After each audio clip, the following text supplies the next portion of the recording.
Hi everyone and welcome to this event about one topic that I think we don't talk that much during COP, which is well-being and also how climate communication and some initiatives that we have can also be the path to the climate action that we want to see. I'm Nikki Becker, I'm a climate activist and also a CNN columnist, and I will be moderating this space. So to start, we have Aisha Sid, which is a climate activist, human and indigenous rights advocate, and climate advisor to the UNSCG. So Aisha, it's all to you. Thank you.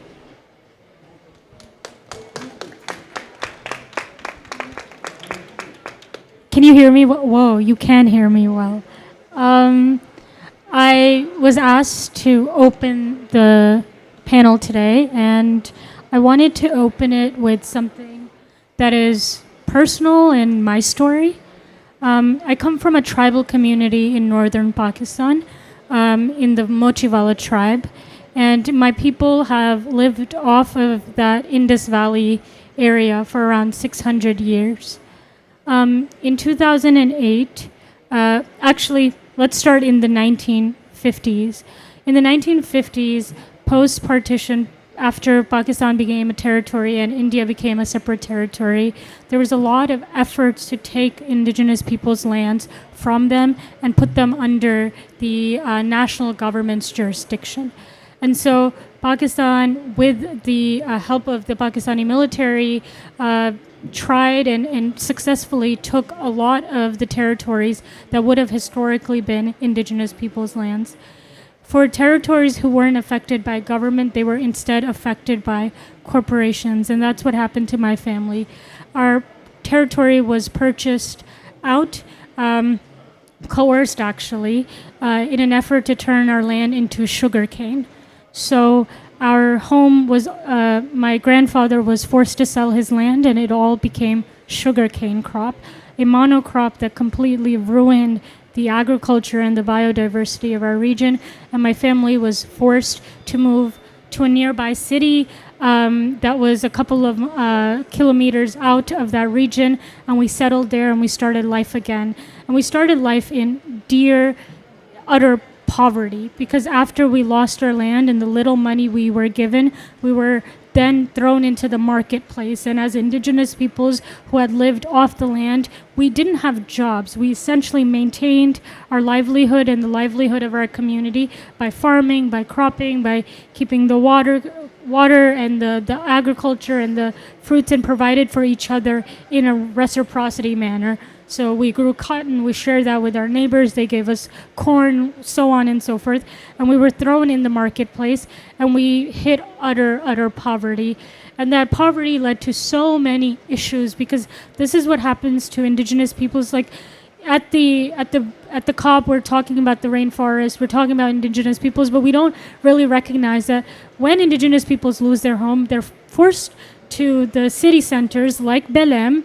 They don't have the appropriate degrees or education to enter the marketplace, and they end up doing odd jobs like making crafts and selling them on the sides of the road, because that's the only way to get money. And that's what happened to my family. And we were able to survive. And then in 2008, there was a dam that was built on our water source. 30% of our fresh water, our water comes from rivers, and the dam leached hydroelectric chemicals in our water. And my cousins died, my grandparents died, my uncles died, my aunts died. And I was only 18 years old.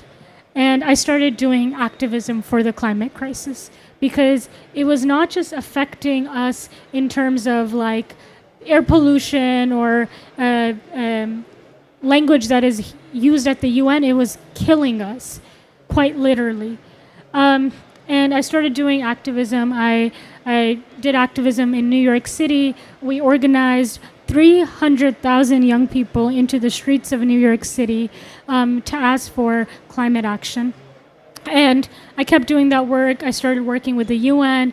I was advising the UN Secretary General. And the kind of theme of today's panel, the conversation, is hope. And where hope for someone like myself, and where hope for indigenous peoples comes from, because we have quite literally what is happening to the land happens to our bodies. We have scars on our bodies from the extraction that is happening on planet Earth.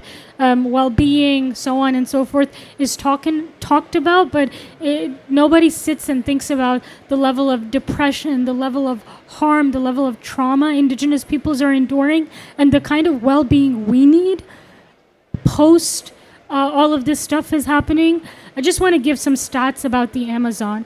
There are communities in Brazil where the elders in Amazon communities are only 26 years old. Especially in areas like Sao Paulo or Rio, the elders are 26 years old because everybody else has been either murdered or died of COVID. There are communities in the Amazon where suicide rates and mental health issues for young people is so high. Young people are suffering mental health crisis because we keep killing their home. The effects that the climate crisis has on indigenous peoples is not just monetary, it's mental health, and then it is passed on to our offsprings and the generations that come after us. And so resilience for indigenous peoples and for well-being for indigenous peoples quite literally means leaving our lands and us alone and letting us thrive in our lands and not extracting our lands and not forcing us out of our lands and giving us pennies on the dollar to purchase it and then forcing us to start all over again. Indigenous peoples all over the world are so much more susceptible to health crises, to physical health crises, to mental health crises, and well-being for us is not even spoken about or talked about, and it's not offered. I know a lot of CEOs and those who work in the NGO space go on retreats and they have like well-being sessions and they do meditations, but what is the equivalent for the guardians of planet Earth? Where is their well-being? It's a question I leave with you. My opening remarks were supposed to be encouraging. I know I wasn't very encouraging, but I need us to come back to reality a little bit, that the effects of the climate crisis aren't just what we see. It's really deeply rooted into what is happening with the well-being of the people that protect planet Earth, and it's really at risk. Thank you so much.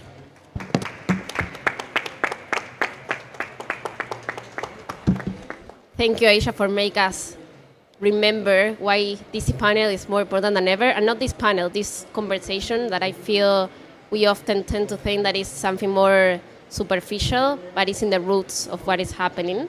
So now, to go deeper into this issue, we have this amazing panel. We have Paz Gonzalez from UNTREF. And I know if you're going to say that already, or if I'm making a spoiler, but you have a new podcast that is called Happy People Don't Mess Up the Planet, which will be in Spanish. So if you want to listen it and you don't know Spanish, I don't know. Then we have Samuel Rubin, Community Engagement Coordinator from Healthy Planet Now. We have Nasha Cuellier, co-founder of Sustentabilidad Sin Fronteras, presenting a fun day, the book. And we have Rifat Anik, Stories of Change, sharing multimedia report on mental health implementation of climate change from a coastal community. So to start this panel, I would love to ask Paz, could happiness be considered a climate solution? I know you talk a lot of it in the podcast, but I would love to hear you a little bit. You already have a mic. Up to you. Thanks, Nikki. Well, first, to answer that question, I would like to tell a little bit about the story behind this idea of how happiness could be considered a climate action. When I was a little girl, just in the 80s, when I was 8 years old, I would save ants and bees in the neighborhood, and I would fight with my little friends if they would kill an ant or something. Then in the 90s, I was so worried about endangered species. I became a part of Greenpeace and WWF and so on. And then when I had to go to the university, I studied environmental sciences. I started working with governments, with NGOs, with international organizations, and so on. But until now, I feel there's something missing, that we are not like going to the core of the problem. And then I read this sentence said by Gandhi. He said that the situation, the state of the forest, is just a reflection of what we are doing to ourselves. So that opened a little like a door to me to start talking about if what we see outside is a reflection of how we are inside, then maybe we should change what we do to ourselves, how we communicate to ourselves. And that's how I started learning more about well-being for ourselves. And as you may know, stress is considered by the World Health Organization, is considered one of the 21st century epidemic. So climate crisis, in the way I see it, is well connected with the climate crisis, with emotional and well-being crisis, because as our previous panelist was also mentioning, anxiety in young people and in adult people as well is increasing. And it's known that after 2012, anxiety in youth has been growing due to social networks and due to the system we are living in. And that is adding to the climate crisis that we are living. And you know that the more screen time we have, the more anxiety we have, the more stress we have, and it's even each time more difficult for people to try to collaborate with each other, because people, when it's stressed, they don't tend to collaborate. They don't tend to be worried about climate crisis. They are just worried about trying to calm themselves somehow. And the more stress and anxiety people has, the more impulsive decisions they make, the more they consume, because consumption is not just a problem of emissions, it's not just a problem of resources, it's also a problem because we consume, or most of the people consume, just to try to find some instant happiness. We tend to talk a lot about how governments and companies keep fueling this system, but I want to do this podcast, and this story is about how we try to fuel down our own well-being, or improve our well-being. And how to build a new narrative, how to try to reach new people to get them interested in the climate crisis, and how we can get also to people who is not interested in the climate crisis, and it's also acceptable, but everyone is interested in their own health, in their own family, and on their own neighbors. So that's when I partnered with the university, the National University of 3 de Febrero, which is a public and national university in Argentina, where I'm a professor. I teach ecology there, but the university also has this production company where we produce series, movies, and so on. And now we're starting to work together in this new narrative with this new streaming and now the podcast to try to hold conversations across different fields. What can we learn from neuroscience? What can we learn about emotions? What can we learn from urbanism? What can we learn from how to build a more collaborative community? But again, not just to tackle climate, but also to tackle or to try to improve communities so that they are able to care about climate. And that's how the idea of happy people don't mess up the planet, how it all began. Because we have to heal ourselves, and healing ourselves, to heal ourselves, we need the same things that the planet needs to be healed. You know that when you try to learn how to reduce stress or how to be healthier, people would recommend you, neuroscience would recommend you to stay in contact with nature, to try to Don't be scrolling all the time, or try to connect with your family, with your neighbors. Go outside, eat healthier, because when you eat healthier, we have this gut-brain axis that also relaxes your system. So that's the thing we are always saying about the planet. The planet needs more nature, and the planet also needs a regenerative agriculture. So what we are trying to do is to change the narrative, and starting from within the people instead of from outside. So people can try to be happier, and in the meanwhile trying to help to reduce the climate crisis. Thank you. I like the title of the podcast. I'm really excited about it. Do you have a date? No, right? When is going to be launched? On March, hopefully. Okay. We'll be seeing all the news.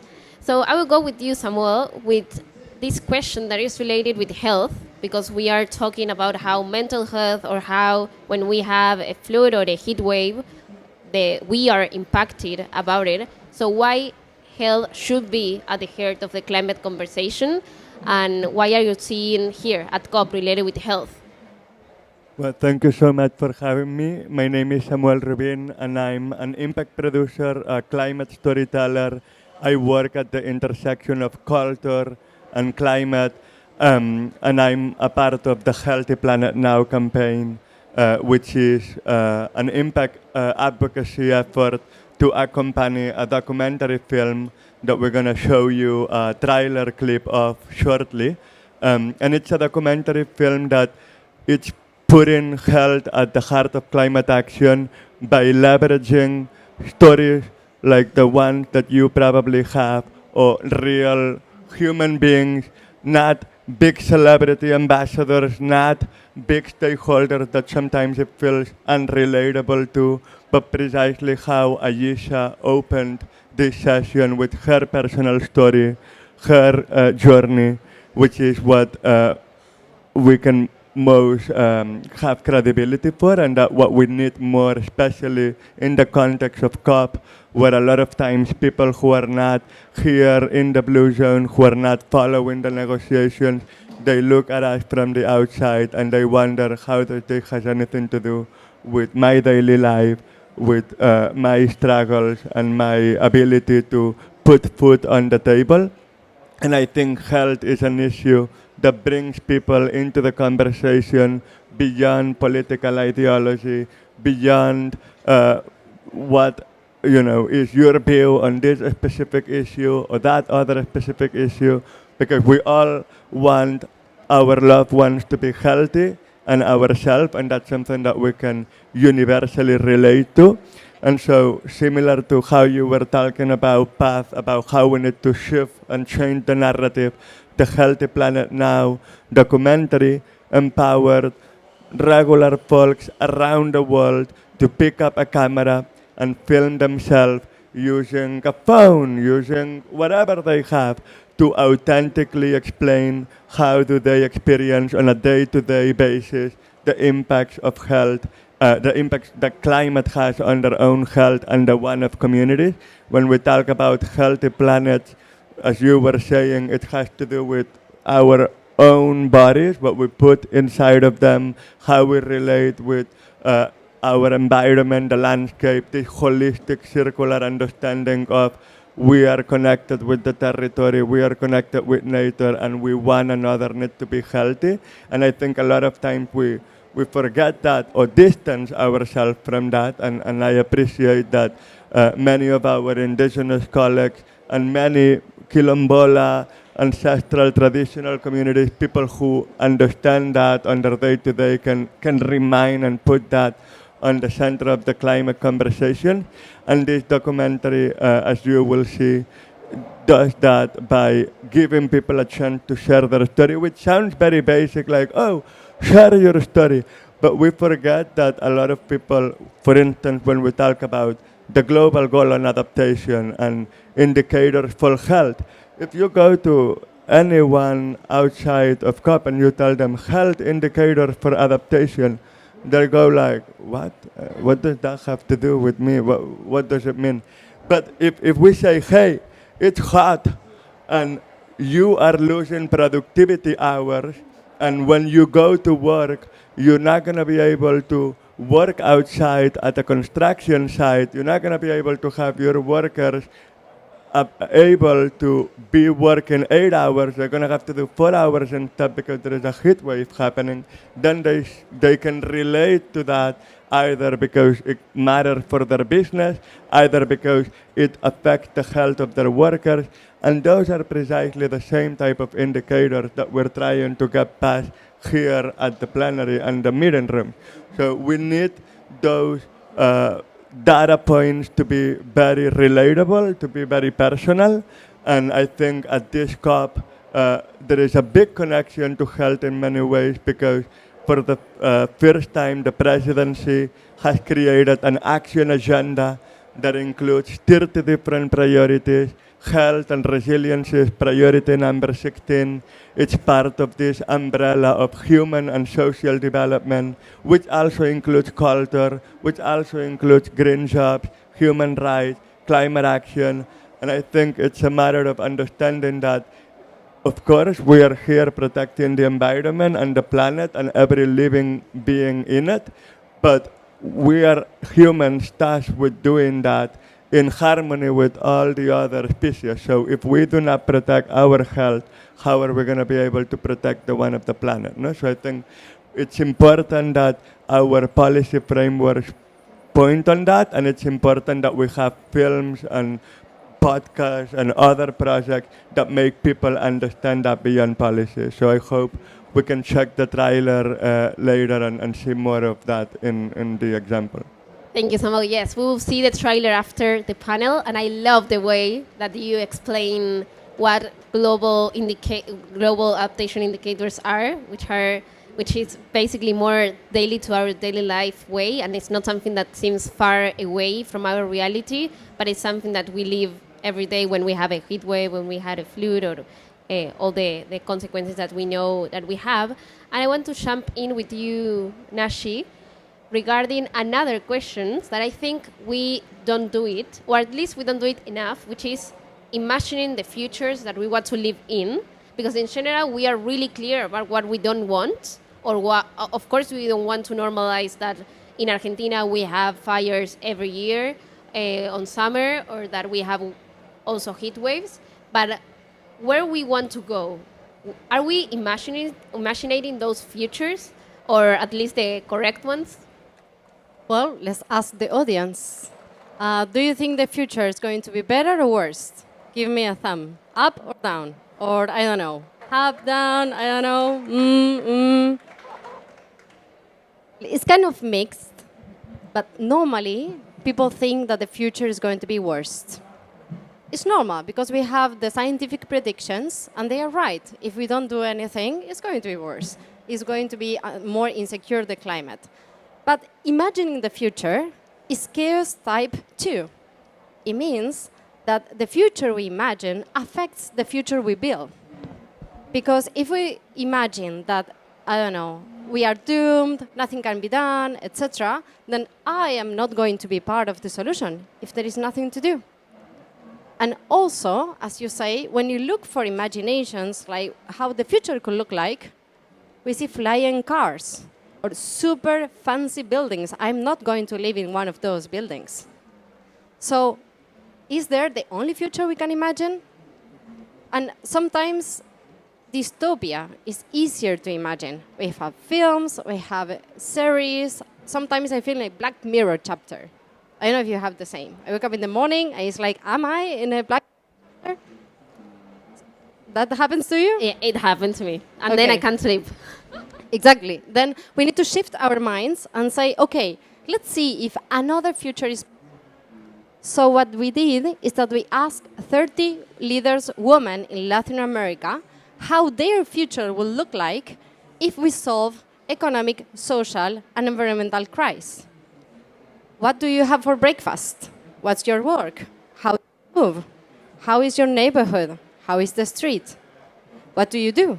What are your friends? What of your, sorry, is a mic thing or is it myself?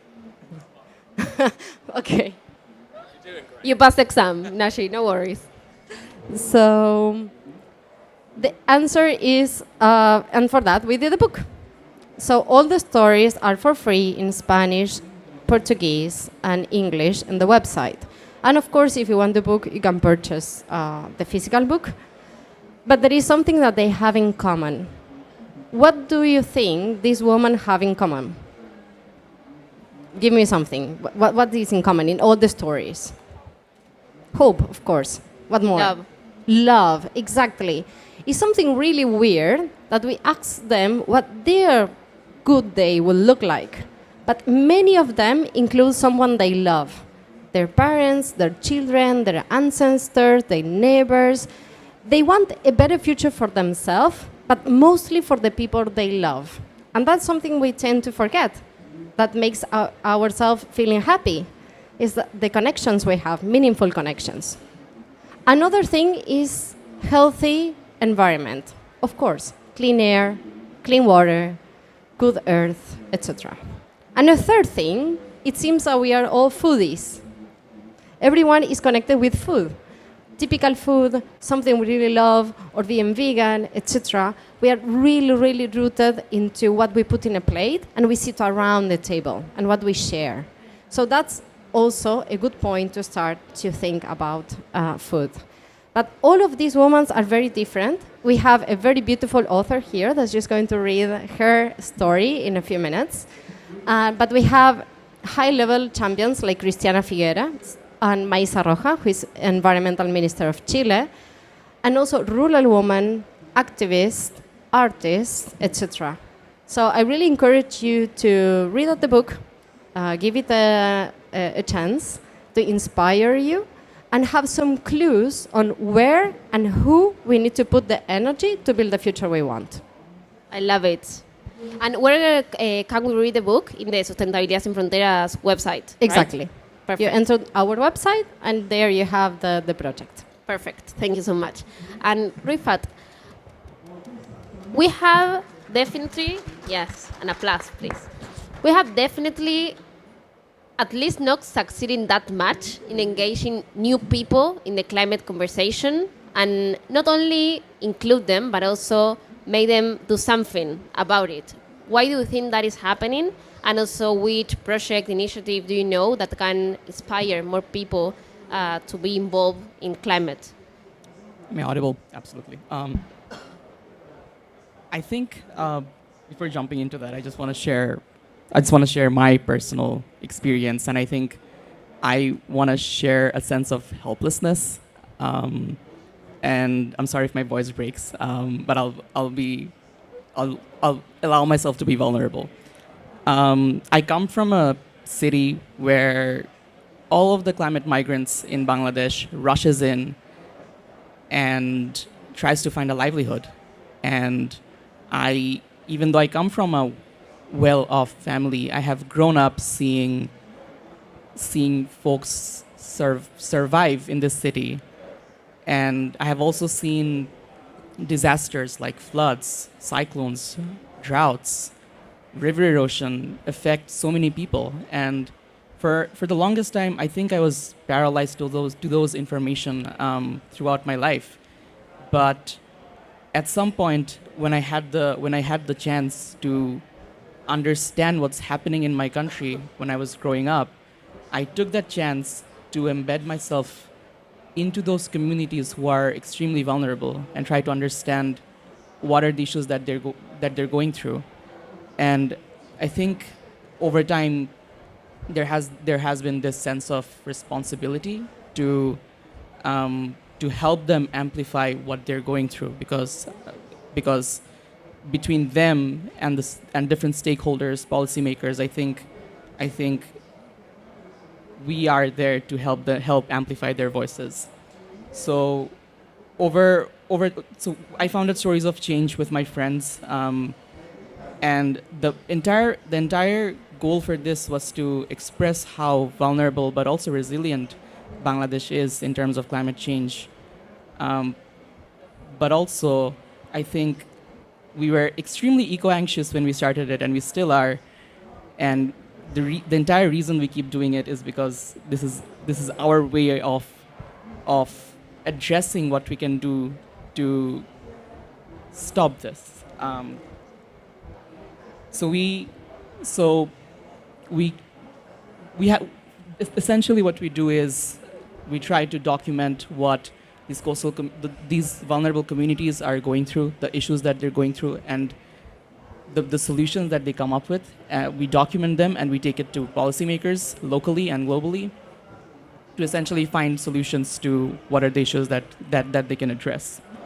So this we recently published a report on the mental health impacts of a sex worker community in Bangladesh, in coastal Bangladesh, and something that we found was the impact of climate change, the impact of how deeply engraved. We only look at economic losses and damages. We only look at how the loss of livelihoods, but we don't often see. It's very difficult to see how they're affected by their well-being. So it took a while for us to also realize how they're being affected, because they wouldn't share with us that, hey, we are also affected by our mental health, because the priority is their loss of livelihoods, right? So it took quite a while for us to also see that and also prioritize how badly they're being affected. And I think Sam mentioned how the loss of productivity and the productive time that they're losing, the capacity they're not able to build, the inequity in its essence is incredibly huge. So basically what, I'll go back to your question. So I think, as I said, the well-being is hidden in a lot of ways. And Can you put your mic closer? Yeah. Thank you. So we're essentially trying, so our goal has been to show the burden that they face, show the burden that they're facing in regards to climate change, and ask the policymakers to do something. And I don't think we have been able to communicate well with local policymakers, because I think the priorities are always different and they have not been well receptive in general. But I think that is a question I always ask myself: how would we be essentially able to communicate this well? I don't have the answers. I'm trying a lot to figure it out. But I think I also see climate change as a communication problem, where half of the world is going through things that the other half of the world is not being able to empathize. And I think the way for me to address this is how can we bridge this gap of empathy through film, through media, through art, through different mediums, books, podcasts. And I think that is the way that we are trying to do it. And I don't know how. We're nowhere near bridging that gap of empathy. But I think over time, I don't know, we'll probably figure it out. But I think I do see climate change as a communication problem, and yeah. Yeah, I agree. Definitely, climate change is also a communication problem. And before going to your questions, that we will have some minutes, I would love to ask you all, what are those futures that you want to live in? Who wants to start? It's a difficult question, eh? Yeah. Well, first of all, I think I would love a future in which we are healthy, in which we are connected with one another, but in the real life, not like online, and in which we are not always worried with what else do I need, but happy with what we have. Thank you. Samuel? Well, I think that, in the last few years, we've heard a lot about nature-based solutions and specific kind of solutions. I'm doing a lot of advocacy for culture-based climate solutions, and I think that the different interdisciplinary examples and case studies that we mentioned in this panel today, your book, your podcast, your storytelling initiative, the documentary, these are also culture-based climate solutions that help tackle this communication challenge that we have with climate change. But I think that, when it comes to health, um, it's kind of like when you go to the doctor and you need a diagnosis to understand what kind of treatment your body will take in, and not every community, not every individual can tackle the same treatment, because we need to be localized and we need to be sensitive of everyone's context and how to lift them up in a way that is equitable and fair. And I think, yes, there is plenty of solutions that are already being discussed here at COP, many of them that are paving the path for climate justice, but we're not going to be able to scale those solutions without climate finance, without at least $1.3 trillion for climate justice and to tackle loss and damage and all of the different, climate justice, climate finance needed initiatives. So yes to solutions, but also yes to money, and also yes to policy action to pave those solutions which are already given results, and now we need to scale them to the scale of the challenge. Thank you. Nashi, up to you. So I wrote my own story, so it's in the book. But I dream with a moment where nature has been preserved, and instead of trying to understand species that are endangered, that they are thriving, and I can come back to the beautiful relationship between flowers and insects and birds. I'm also passionate about that. And also having a place where I can drink a mate with my friends in the front of a lake, playing some cards and feeling safe, because the climate is safe, because we have achieved to curb the emissions and we are toward a safer planet. Thank you. Rifat. I think I dream of a place where we all can coexist together, not just the rich and the poor, but also interspecies, the birds, the animals, everything. So, yeah, I dream of a place where we can all coexist together peacefully. Thank you. And what's your future? Ooh. Ooh. Definitely, it will be a future where climate is not something that we have to be worried about. It's something that we naturalize, that we don't have heat waves or fires, for example, in my country, but in the world in general. And I think it's also a future where, with climate action, we don't only get to conserve everything as it is, but actually improve the quality of life of people. For example, having more trees in cities, we know that it improves the quality of life. So, knowing that all the time that we put in the climate movement, and not only make us living in a future that we can live because we don't have global warming, but also a future that improves quality of life of people and from the people also that I love. So yeah, I think that's my future. So yeah, now we have some minutes, maybe 5 minutes, not more. So to one or maybe two questions to this panel. So who want to ask a question? Raise your hand and I can go with the mic. Or you can say the future that you want to live in. That's also good. Chan chan. Perfect. If not, I will have more questions. Well, this one's go for Nasha, but if anyone has an answer, I would love to hear it. So how can we build more bridges between us that we are already aware of the crisis and those who are not? Because art, for example, and communications, those are really great efforts. But most of the people, these people that are not aware or awake about the importance of climate action, they're not really sensitive to art and communications in the way we do.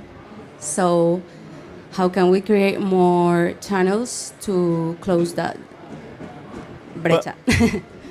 I think you're saying something very important, and probably many of you here are familiar with Article 12 of the Paris Agreement, which also paved the way for Action for Climate Empowerment, ACE. And, ACE talks about education, public awareness, international cooperation, access to information, things that are essential for, that communication challenge. But it doesn't recognize the power of art or culture in any shape or form. And we still have in the climate agreement, in the Paris Agreement, in the Sustainable Development Goals, we have never, ever included the word culture in it. We've mentioned technology 33 times in the Paris Agreement, by the way. And we talk about carbon removal, we talk about, innovation, but how are we going to have an iPhone if we don't even have a designer who can create something from a concept, from scratch, with art and culture as a skill set? I think they go hand in hand. So I think, yes, I agree with you. A lot of people can be brought into this movement through the art, through activism, through culture, and that also requires the reciprocity of being included in these frameworks so that when we come to the negotiations, ministries of environment know that, yes, they have to work with ministries of health, but they also have to work with ministries of culture, because that's how we get our ideas and our takeaways into the mainstream so more people can join the climate movement for justice and equity for the planet. I'm going to try to be very short, but we did a campaign that is Look Twice, because we try to connect things that people love and how climate crisis is affecting that. For example, café in Colombia, or football training in the summer in Argentina, and how we understand that we are stuck in the traffic because there was a heavy rain, or you have no electricity and no internet, you have an exam tomorrow, and how that is connected to the climate crisis. So we can bridge the gap between article, paragraph, blah, blah, blah, UNFCCC to my coffee, my day, traffic, health, and things that people can relate in their daily lives. I would also like to add something. I think maybe, I hope you don't find it too controversial, but I think we need to stop trying people to care about climate crisis because Go deeper. Not everyone will really care about it. I mean, most of the people, let's be honest, they don't care about it. And I think it shouldn't be our goal for them to understand the science and care about it. But it must be our goal for people to try to have a better planet in which they live. And we have to understand what their priorities are, what their ambitions are. And if people keeps ambitioning to have like this first world kind of living, like New York style, then that is not sustainable. Then how can we inspire people to really want a different future? How we can inspire them to understand that there are other kind of futures that are good for them, to be that how being more in connection with nature is good for them, and that they can find that kind of living inspireful and to aspire to that. Maybe it's not keep talking about how increasing temperature up to 1.5, but it's how to make them understand that there's another way of living that is more sustainable and happier for them. I think I'll also echo what Nasha and Bas said, and I think it's important to put into perspective all the text, all the technicalities that we're going through, and put it into perspective that what it means for the people we're negotiating for. We're essentially negotiating lives. So it's important to put that into perspective, that what does a single piece of text imply versus the other. Thank you, and thank you to this amazing panel. Oh, take care with the mic. So now, before seeing the trailer, we will have... who talk? No. Okay, I hear some weird noise.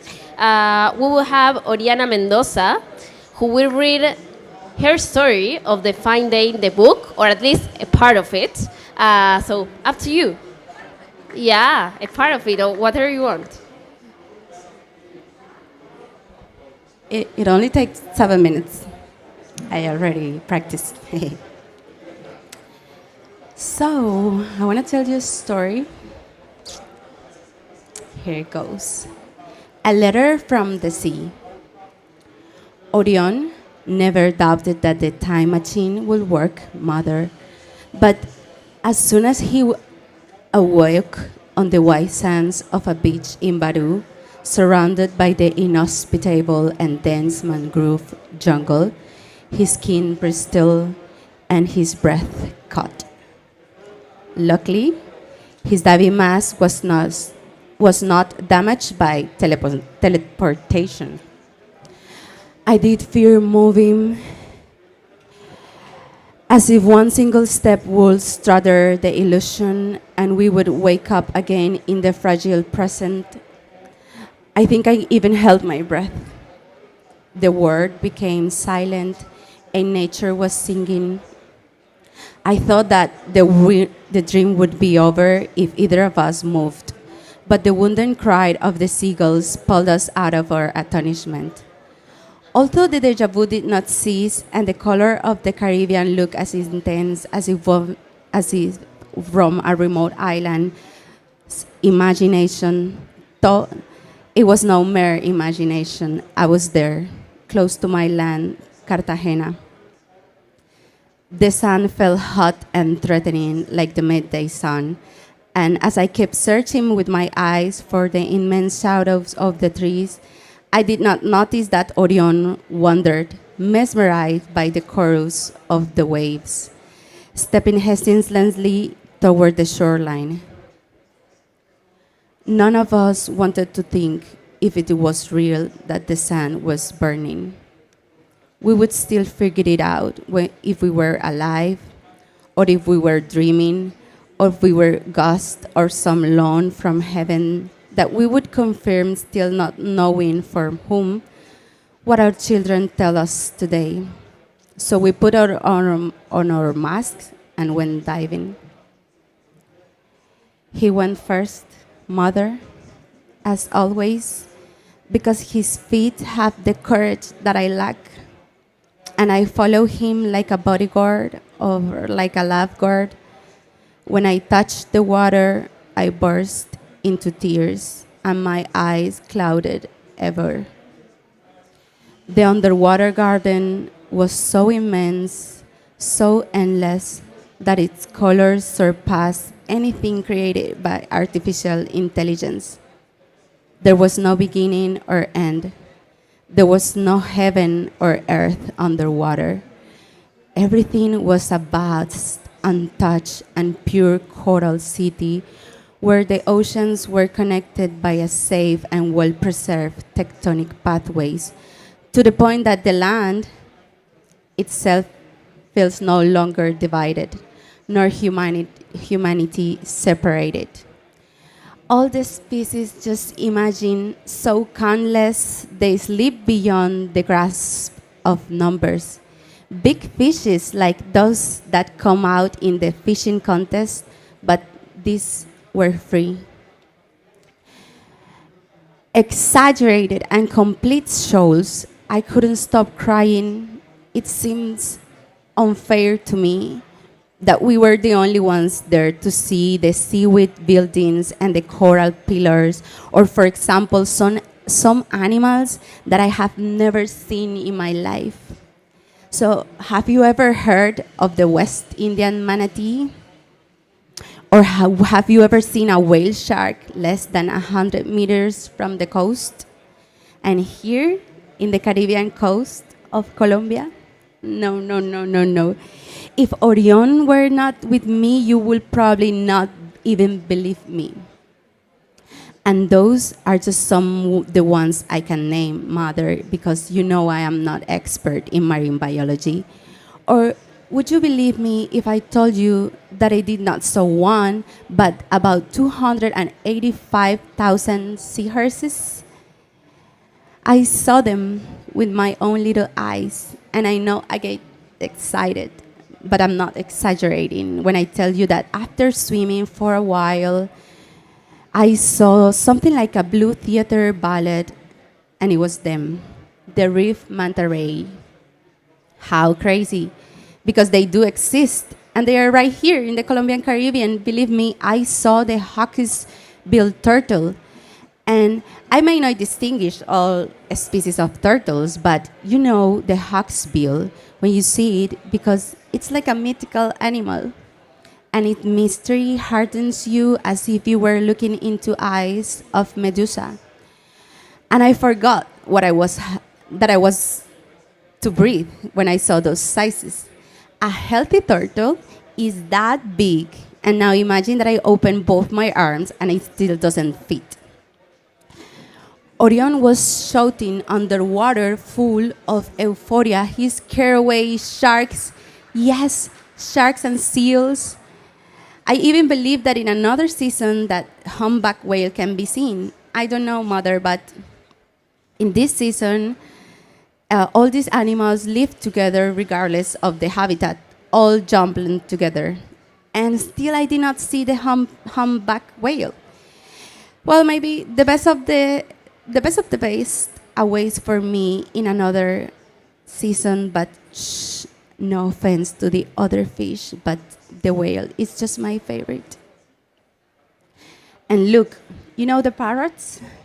For example, these days you just not see them anymore, not even by a chance, no matter how hard you try or you hope.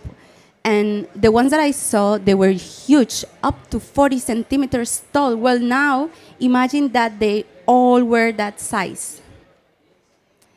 So it would all be over. I know it would all be over. But what did I not expect it was that the end would be this beautiful. I thought, for example, that to get to heaven, I would have to die. But I found heaven here on this earth that we habit. And I cannot tell you what happened out of the water, if fishermen's fish, of if they ate what they ate, or if the birds communicated with the women and the elders told stories to the children at the root of an old tree. I cannot tell you that humanoids painted houses, because those are things that not really wake me up. That was the future for me, a mask and a snorkel, and the short time I spent in apnea. And it's just as short as the time we have left if we do not do something urgent, something big. So it's now or never. This is why I'm writing to you and I'm telling you, Mother, that hope never leaves us. It is always there. The crisis will indeed come to an end. It will stop. But only if we do what we say, what we would do. Wow, I love it, Oriana. So now, to end the event, we will see the trailer. Can we see it? Perfect. We will see the trailer that is going to be launched when, Samuel? When it's going to be launched? Even a small number of people can have an impact. Welcome to Del Carmen. This is my home. Morning, around 7:15.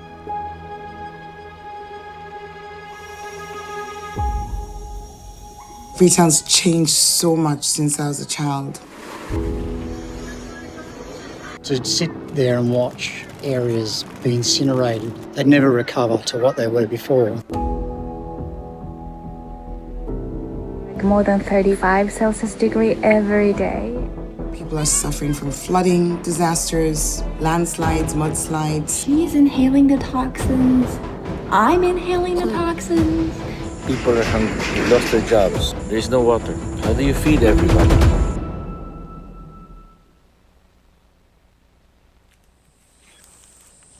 When I become anxious, I just remind myself that I can simply come here. I think what's most important is trying to change the society. That is where the impact on the climate is the biggest. Efforts to restore nature save lives. It's the citizens that have the real power. We've seen an amazing shift in our country's sense of what's important. Rewilding, regenerating, it's an amazingly healthy thing to do. You know how sometimes when people are afraid of doing something, they just need someone to start it first. What I do here, it affects everywhere. The world. We need the world to create a better world. We're not alone in this. We've really got to act in a way that's different.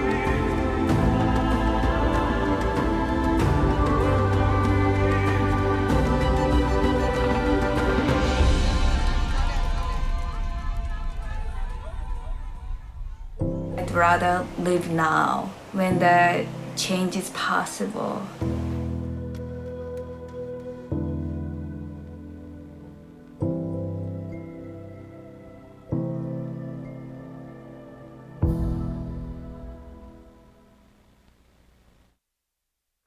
That was the trailer of Healthy Planet Now that is going to be launched early next year. So in where?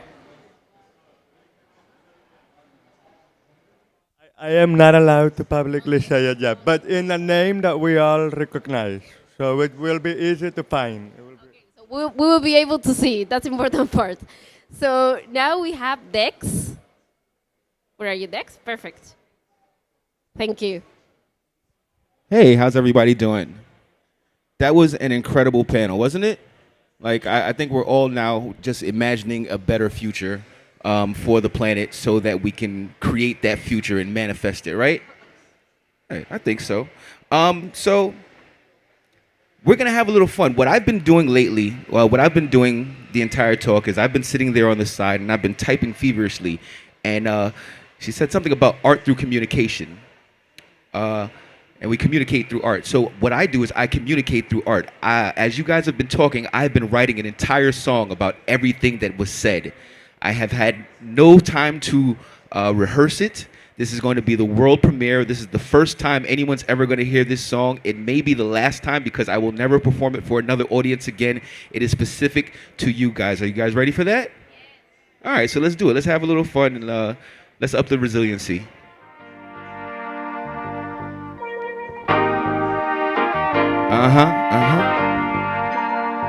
Y'all ready?